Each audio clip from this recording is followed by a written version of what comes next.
Nung 2022, hindi yon dahil sa amin ni Senator Kiko. Kasi kung dahil lang yon sa amin ni Senator Kiko, wala na sana kayo ngayon. May Okay, maganda nga po sa inyo mga kababayan. Pag-usapan po natin itong naganap na political rally ng kakamping diyan po sa Iloilo mga kababayan.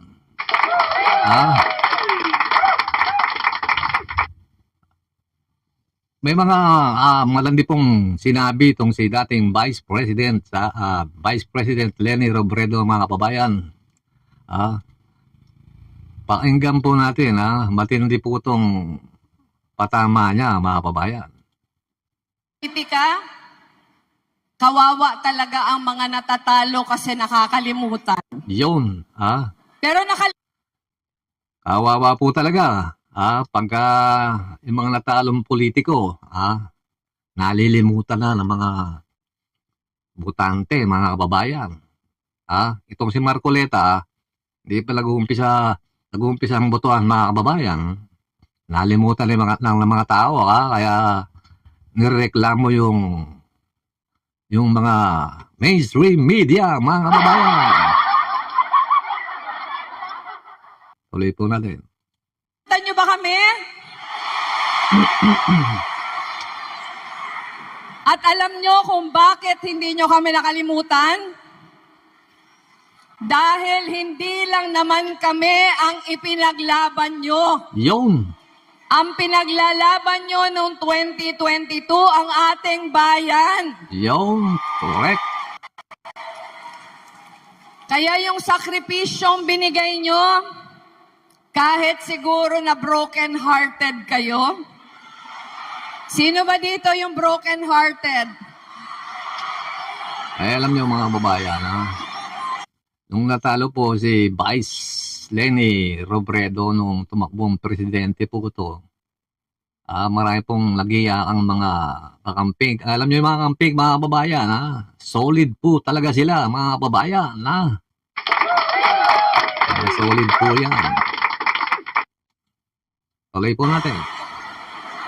Sino dito yung umiyak? Iyak na yung anak ni Kiko eh. Kahit broken-hearted kayo, kahit umiyak kayo, wala kayong kadala-dala. Wala kayong madala-dala. Andito pa din kayo. Bakit ba hindi kayo nadadala?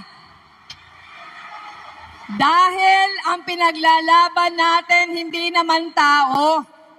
Yun. Ang pinaglalaban natin yung kinabukasan ng mga Pilipino. Narinig niyo sinabi ni dating Vice President Leni Robredo, mga kababayan, ang pinaglalaban po ng mga kamping ay hindi tao.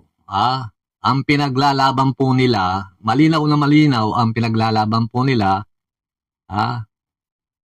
ang Pilipinas, ang bayang Pilipinas, mga kababayan. Hindi po tulad ng iba, itong patama ni Vice Leni Robredo, mga kababayan, dating Vice President. Ito kasi mga PDP, mga kababayan. Alam naman ng mga taong bayan, pero lang mga DDS, na poprotektahan lang ito yung mga Duterte. Pinaglalaban ito yung mga pamilya Duterte, mga kababayan. Kaya kung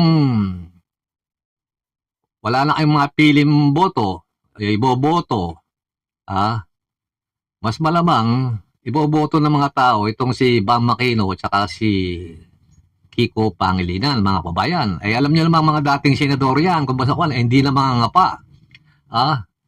Bakit ka naman pipili pa nagpapasok ng mga senador at mga takbo senador tulad ni Ipi, Philip Salvador, ni Marcoleta, alam yung gagawin niya, si Willie Rebillame, si Vic Rodriguez, mga kababayan, ano naman yung gagawin sa mga senado niya, kundi protektahan yung mga Duterte, mga kababayan. Kaya malamang, kita nyo, tatahimik-tahimik lang itong si Bam Aquino, tsaka itong si Kiko Pangilinan, malamang, lumusot siyang dalawang yan, mga kababayan. Bakit ganyo? Meron po mga sariling tao yan, mga kamping. Siguradong makakuha ng boto sa mga loyalista yan. Makakuha ng boto rin sa mga DDS. Kung wala kayong mapili, wala kayong mapagpilian, sigurado yung boboto, itong si Bam Aquino, tsaka si Kiko Pangilinan, mga babayan. Kaya malamang, lumusot yung dalawang yan. Kaysa nga mo naman boboto itong PDP, kung di nyo isosolid yung alyansa, ni BBM, mga babayan, sigurado, pipili na kayo dito sa dalawang to, di po ba?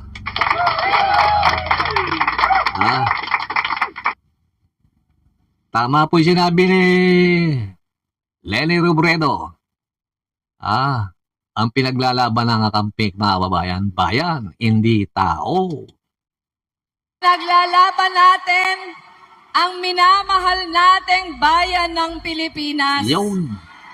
Kaya kahit durog na durog, kahit ang daming luhang ibinuhos, Oo nga naman, pagkatapos yung durug-durugin yung kakamping nung nakaraang eleksyon, presidential election, pagkatapos yung durug-durugin si Vice President Leni Robredo, iboboto ba ng mga kakamping to, mga DDS na to, mga kababayan? Hindi siguro.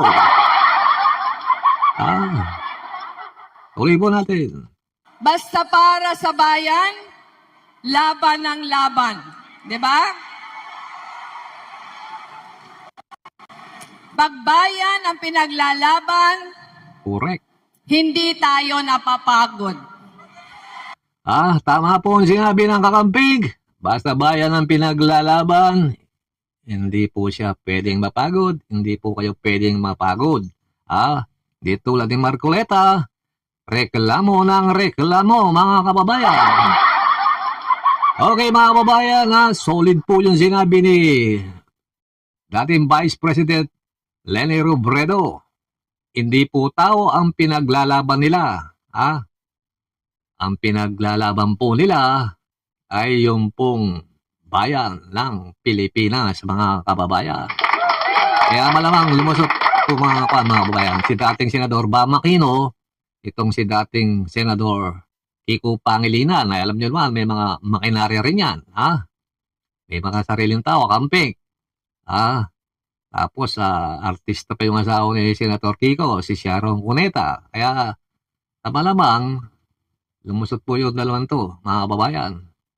Kaysa nga naman boboto mo si Ipe, yung mga PDP, si Marcoleta, si Vic Rodriguez, si Bondo, sino ba yung ipaglalaban yan, mga kababayan, sa palagay nyo, sino,